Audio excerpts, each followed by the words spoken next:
Right now, somewhere in the world, a man is sitting next to a woman who just asked him a question, a simple, innocent-sounding question, and he answered it casually, maybe even brushed it off.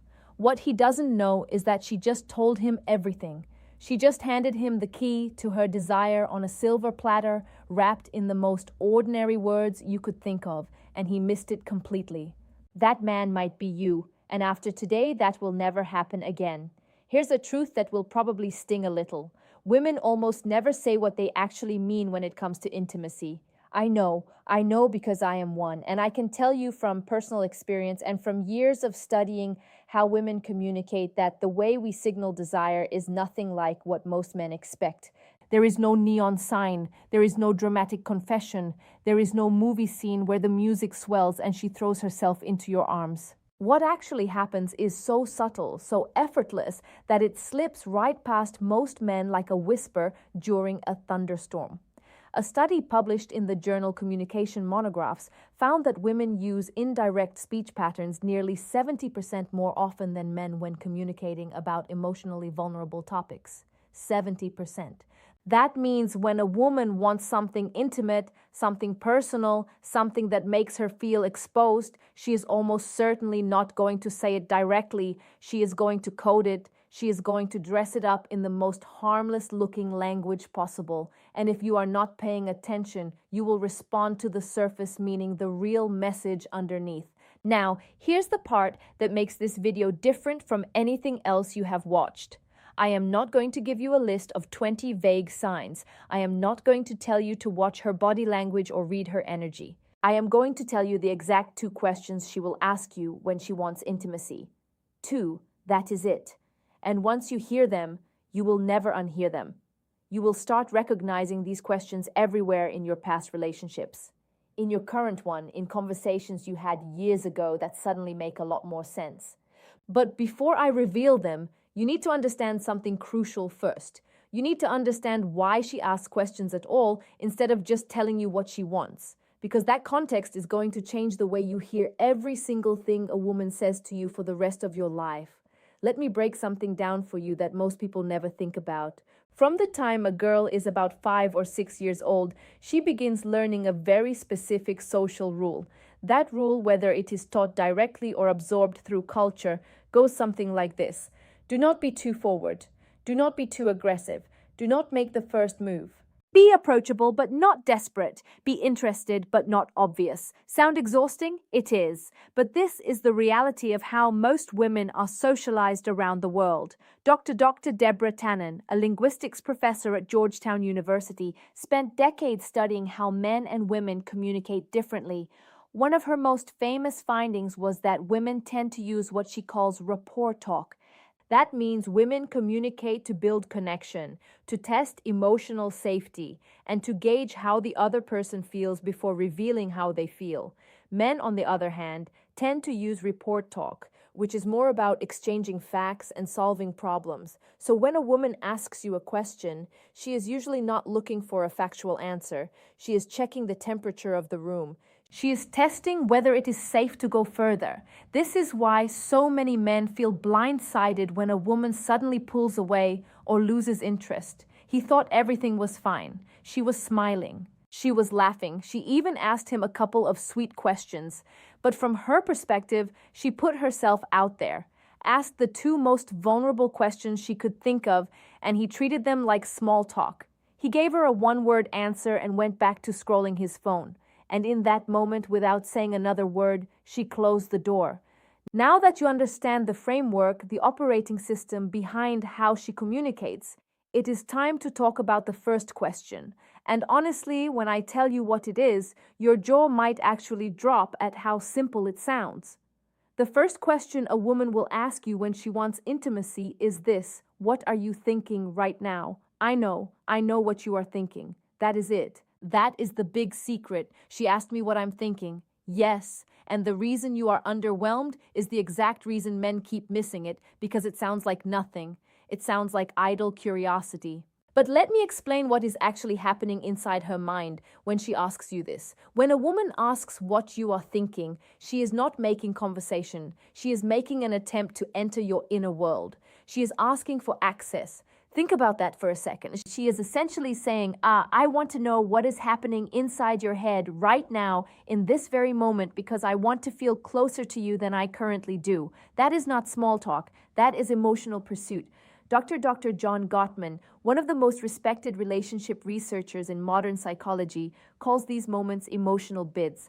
An emotional bid is any attempt one person makes to connect with another person. It could be a touch, a look, a comment, or yes, a question.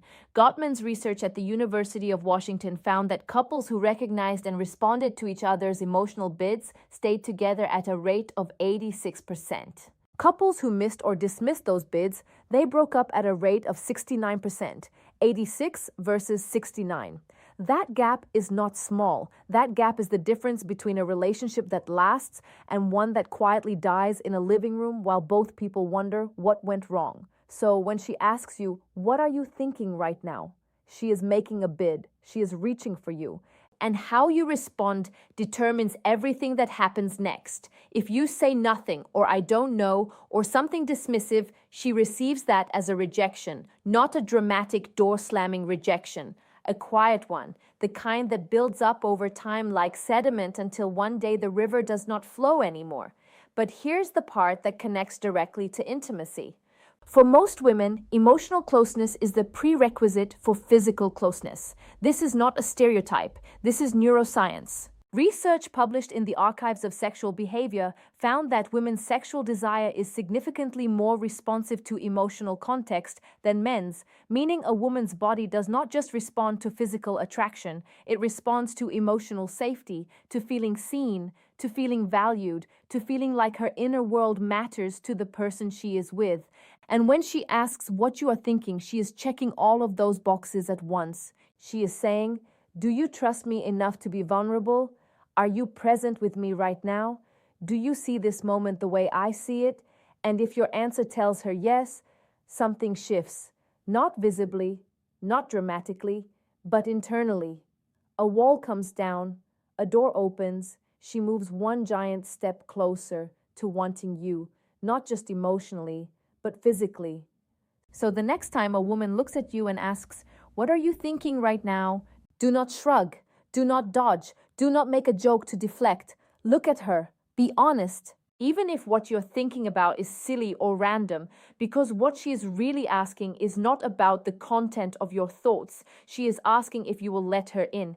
But this is only the first half of the puzzle, because even after she asks this question and you respond, well, she has one more question she needs to ask before she fully opens up. And this second question, this one is even sneakier than the first because it does not sound romantic. It does not sound emotional. It sounds like the most casual, throwaway line in the history of human conversation. And that is exactly why almost every man on earth gets it wrong. The second question she will ask you when she wants intimacy is this: are you tired? Go ahead, laugh, roll your eyes. Think it is too simple, but I promise you by the time I finish explaining this, you are going to replay at least 3 memories in your head where a woman asked you this exact question and you completely blew it. Are you tired? Is one of the most brilliantly disguised questions in all of human communication. On the surface, it sounds like concern. It sounds like she is being thoughtful, checking in on you, making sure you are okay. And sure, sometimes that is all it is.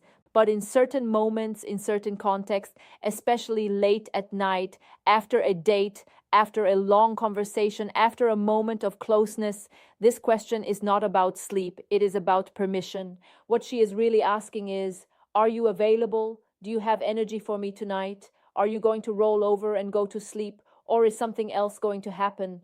And she phrases it this way for a reason. She phrases it as a yes or no question about fatigue because it gives her plausible deniability. If you say, yeah, I am exhausted, she can nod and say, okay, good night. And no one gets embarrassed, no one gets rejected, the moment passes without any awkwardness. But if you say, no, I am not tired at all, she now has the green light to take the next step, to move closer, to touch your arm, to suggest something, to create the kind of moment she has been building toward all evening. This is the brilliance of female communication. And honestly, men should be taking notes. She manages to ask one of the most loaded questions possible while leaving herself a perfectly safe exit. That is emotional intelligence operating at a very high level. Let me give you a scenario to make this crystal clear. You have been on a great date, dinner, conversation, laughter. You walk her to her door, or you are sitting on the couch at one of your places. The energy has been building all night. She has been leaning into you, making eye contact, finding reasons to touch your hand. And then, in a quiet voice, she asks, "Are you tired?" If you say, "Yeah, kind of," she will smile and say, "Okay, well, I had a great night." And she will mean it. But she will also be disappointed in a way she will never tell you about because she gave you the signal. She opened the window and you closed it without even knowing it was open. Now compare that to this response. She asks, "Are you tired?" And you look at her with a slight smile and say, "Not even a little." Something changes in her eyes. You might not even notice it consciously, but she just received confirmation that the next chapter of the evening is possible. You did not pressure her. You did not make a move she was not ready for. You simply told her that you are present. You are available and the night does not have to end yet. And for a woman, that answer is everything. A survey conducted by the Kinsey Institute found that for women in romantic relationships, the most commonly reported barrier to intimacy was not lack of attraction. It was feeling disconnected or sensing that their partner was emotionally or physically unavailable. Let that land for a second. Let that land, for she is not avoiding intimacy because she does not want you. She is avoiding it because she is not sure you want her in that moment. And "are you tired?" is her way of finding out without putting herself at risk. This is also why the timing of this question matters so much. She will almost never ask it in the middle of the afternoon while you are doing dishes. She asks it at night. She asks it when the two of you are alone. She asks it during a moment that already feels charged. If you start paying attention to when she drops this question, you will begin to see the pattern. It always comes right before a window of opportunity, right before the moment where the night could go one of two ways. Now, here is the part that makes this knowledge truly urgent. When a woman asks both of these questions and you miss them, something happens that is very difficult to reverse. She does not get angry. She does not argue. She does not give you a lecture about emotional availability. She simply files that information away. She categorizes you. And the category she puts you in is not cruel or unfair. It is protective. She labels you as someone who is not tuned into her, someone who is not paying attention. And once that label is applied, she starts to close off slowly, gradually, in ways you will not even notice until one day she seems distant and you have no idea why. Dr. Sue Johnson, the creator of emotionally focused therapy, has written extensively about this pattern. She calls it the protest withdrawal cycle. One partner reaches out emotionally, the other partner does not respond. And over time, the reaching partner stops reaching, not because they stopped caring, because they got tired of being missed. And for women, these two questions, "What are you thinking?" and "Are you tired?" are often the last emotional bids they make before they begin to withdraw. They are the final test, the last checkpoint before she decides whether this person is safe enough to be intimate with. So, if you have ever been in a situation where everything seemed fine and then suddenly she was cold or distant, go back in your memory, think about the conversations you had in the days before the shift. I am willing to bet she asked you one or both of these questions. And I am willing to bet your response was something forgettable. So now that you know the questions, the obvious next step is knowing how to respond when you hear them. And honestly, the answer is simpler than you think. When she asks, "Well, what are you thinking right now?" give her something real. It does not have to be profound. It does not have to be poetic. You could say, "I was just thinking about how good this feels sitting here with you." Or, "Honestly, I was thinking about something random, but now I am thinking about you." What matters is not the content. What matters is that you showed up, you gave her something instead of nothing. You opened the door she was knocking on when she asks, "Are you tired?" And you sense that the moment is right. Say no, say it with warmth, say it like you mean it. You do not need a smooth line. You do not need a movie quality response. You just need to communicate one thing: I am here, I am present, and I am not going anywhere tonight unless you want me to. That is it. That is the whole formula. Be present when she asks the first question. Be available when she asks the second. Those two responses given at the right moments will do more for your connection with her than any grand romantic gesture ever could. Here is something I want to leave you with. Women are not mysterious. We are not impossible to read. We are not playing games or speaking in riddles for fun. We communicate the way we do because we have been taught that vulnerability is risky and rejection is painful. And the safest way to reach for someone is to do it with words that do not cost too much if they are not returned.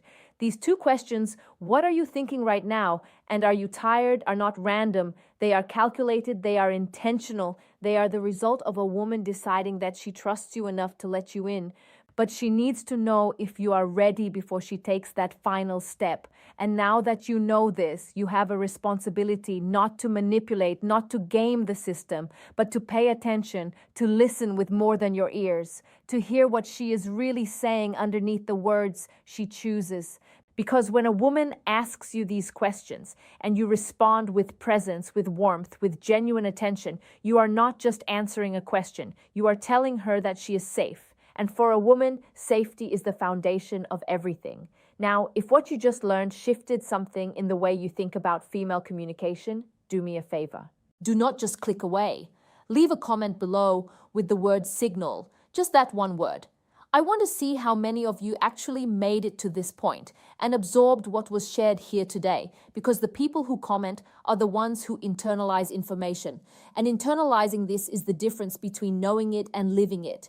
And one more thing before you go. You now know the two questions she asks when she wants intimacy. But questions are only one part of the equation. The other part, her body. Specifically, there are 3 places on her body that if she allows you to touch are a dead giveaway that she wants you. Not maybe, not kind of, she wants you. And most men have no clue what those 3 places are, which means they are constantly second-guessing themselves when the answer is literally right in front of them. I made an entire video breaking this down called "If She Lets You Touch These 3 Places, She Wants You." It is on your screen right now. Click it, because if you pair what you just learned today with what that video teaches you, you will never misread a woman's signals again. Go watch it now. Seriously.